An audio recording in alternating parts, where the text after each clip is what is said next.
This is the story of a little girl, her grandma, and a big bad wolf. The little girl lived in a little white house. The house was in a village, and the village was near a forest. She was a good little girl. Her mother and father loved her very much. Her grandma loved her very much, too. The little girl's grandma lived in a very old house in the middle of the forest.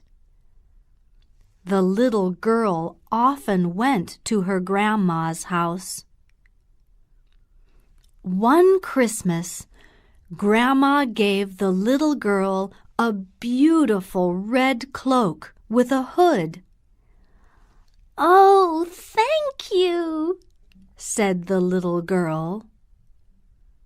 She wore the cloak all day on Christmas Day, and the next day, too. She wore it all the time, so people gave her a new name. They called her Little Red Riding Hood.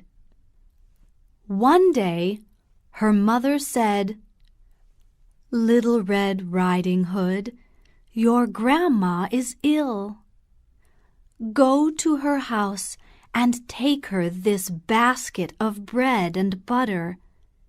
Walk quickly to her house. Don't stop and play. And don't leave the road. Do you understand?" "Yes, Mother," said Little Red Riding Hood. Little Red Riding Hood took the basket and ran into the forest. She walked very quickly. She did not stop and play. But soon after, she saw a wolf. "Hello," said the wolf. "How are you today?" "I'm very well, thank you," she answered. "But my grandma is ill. I'm taking this basket of bread and butter to her." "Are you?" said the wolf. "That's interesting." The wolf was very hungry. He looked at Little Red Riding Hood with his big, hungry eyes. "Where does your grandma live?" he asked. "She lives in a little old house in the middle of the forest," said Little Red Riding Hood. "Is it far?" "No, it's very near here." Thought the wolf. "Perhaps I can eat this little girl and her grandma." "Look over there," said the wolf. "Can you see those nice flowers? Does your grandma like flowers? You can go and get some for her." "Oh, no, I can't," said Little Red Riding Hood. "I can't leave the road." "But you can come back to the road later," said the wolf.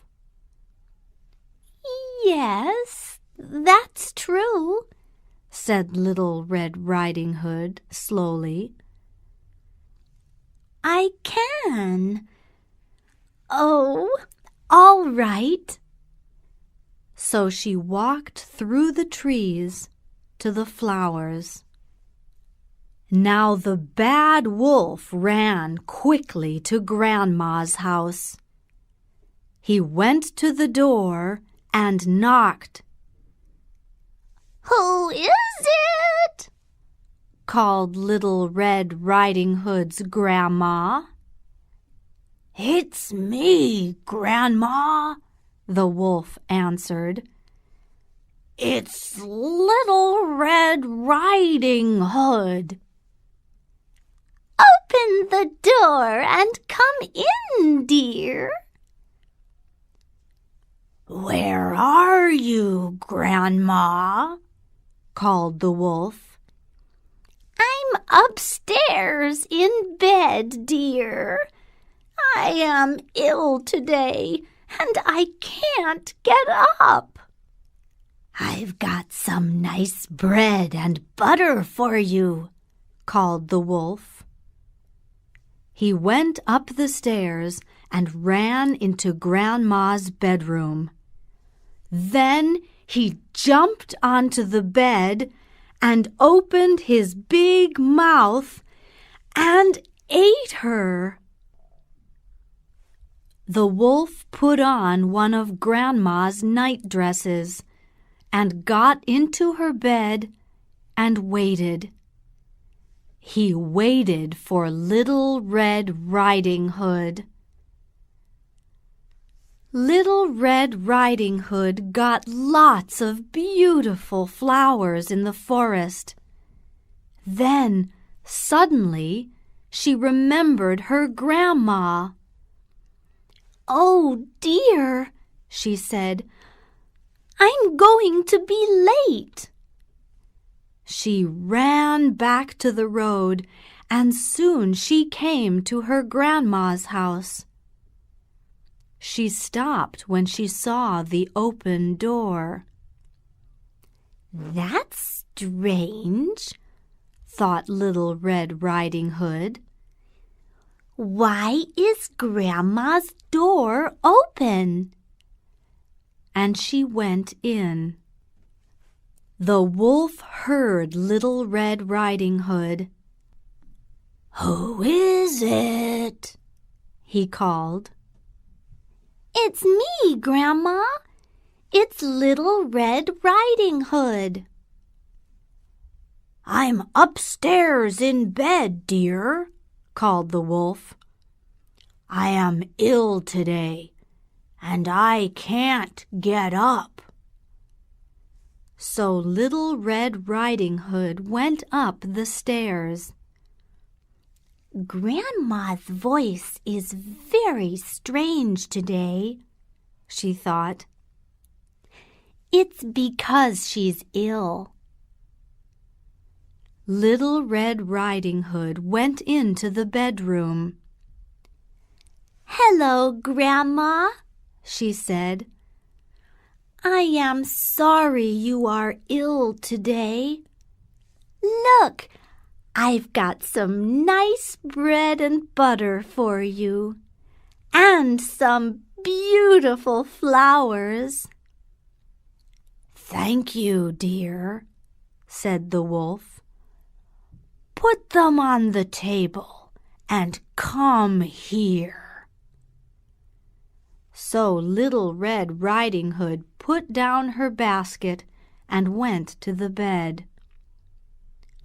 "Oh, Grandma," she said, "you look very strange today." And suddenly she was afraid. "Oh, Grandma," said Little Red Riding Hood, "you've got very big eyes today." "That's because I want to see you, my dear," said the wolf. "Oh, Grandma," said Little Red Riding Hood, "you've got very big ears today." "That's because I want to hear you, my dear," said the wolf. "Oh, Grandma, you've got a very big nose today." That's because I want to smell those beautiful flowers, my dear. Oh, Grandma, said Little Red Riding Hood, you've got a very big mouth today, and a lot of very big teeth. Yes, my dear, said the wolf, and that's because I want to eat you. And the wolf jumped out of the bed and ate Little Red Riding Hood. Now the wolf was big and fat, and he wanted to go to sleep.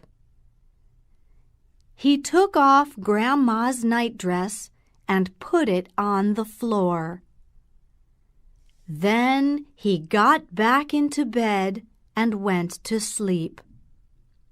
Soon he began to snore loudly. He snored. Soon after, Little Red Riding Hood's father came to the house. He saw the open door. That's strange, he thought. Why is the door open? And what's that noise? Snored the wolf.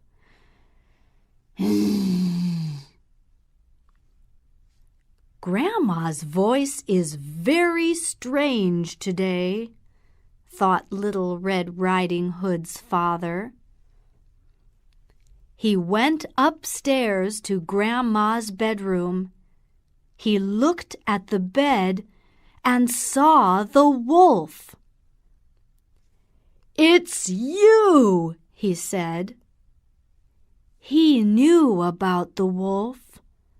All the men in the village wanted to find it and kill it. "What are you doing in Grandma's bed?" "Well, you can't run away now." And he took his knife and killed the wolf. Then he thought, "Perhaps Grandma is alive." So Little Red Riding Hood's father took his knife and cut open the wolf. And Little Red Riding Hood jumped out. "Oh, Father, quick, help Grandma. She's in there, in the dark." Then Grandma jumped out. "Oh, oh, where's that bad wolf?" she said. "Everything's all right now," said Little Red Riding Hood's father. "The wolf is dead." So Grandma had a cup of tea and some nice bread and butter. Then Little Red Riding Hood and her father went home to their little white house. Little Red Riding Hood ran to her mother and told her everything. "But it's all right now," she said. "Yes," said her mother. "But Little Red Riding Hood, do not talk to wolves again, and do not leave the road when you go through the forest. Do you understand?" "Yes, Mother." After that, Little Red Riding Hood always stayed on the road, and she never saw a wolf again.